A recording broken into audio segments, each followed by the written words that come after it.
Hey y'all, it's Woman I Admire Wednesday again. The woman I admire this week is going to be Sojourner Truth. Sojourner Truth lived between the years 1797 to 1883. She was born into slavery in the United States in the place that is now known as New York. Her name was originally Isabella Blumfrey, but later she changed it to the name that we all know her by today. When she was only 9 years old, she was sold with a flock of sheep for $100. The man she was sold to beat her daily and sexually abused her. She had a few different owners, and while she was with her last owner in 1815, she fell in love with another slave named Robert, but they weren't allowed to be together. But one day Robert went over there to see her anyway, and then he was told on by his owner's son, and his owner then beat him and he suffered really bad injuries to the point that it ended up killing him. But she eventually fell in love again with another man named Thomas, and she ended up having 5 children. The last man that owned her said he was going to set her free, but he never did. So she escaped with her baby girl in 1826, and she had to leave her other children behind. And then in 1828, she became the first black woman to get her son back in court against a white man. She's really well known for her impromptu speech in 1851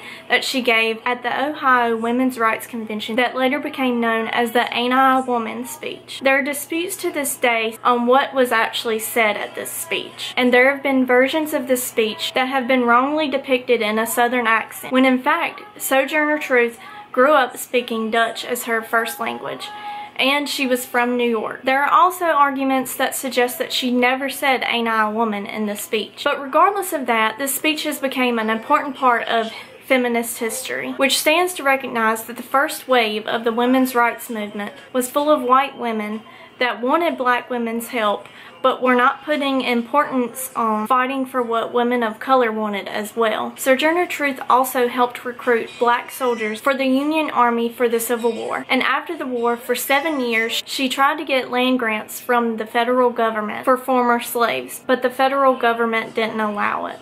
As for her name change, Sojourner means traveler, and she told her friends, "The Spirit calls me and I must go." And she began traveling and preaching about the abolition of slavery and women's rights. Over the next 10 years, she spoke on these things over and over again, spreading her truth that all humans should have equal rights. In 1864, she was employed by the National Freedmen's Relief Association in Washington, D.C., where she worked really hard to make the lives of people of color better. And the next year, with the same job, she rode in streetcars to help enforce desegregation. She's had artwork, a NASA project, asteroids, schools, statues, monuments, busts, organizations, libraries, interstates, post stamps, major feminist research, and a Broadway musical named after her and or inspired by her. She's also in the National Women's Hall of Fame in Seneca Falls, New York, and in the Michigan Women's Hall of Fame.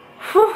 I hope you learned a lot, or either this was a reminder for you. I know I learned a whole lot in the process of making this video. We need to honor these women as much as we can, because without them, nothing would be like it is today. I wouldn't be standing here in front of you making this video, and I wouldn't be a college student, and there's like a million things that I wouldn't have right now. So anyway, keep on telling me about the women you admire. I love it. Thanks for watching. Bye.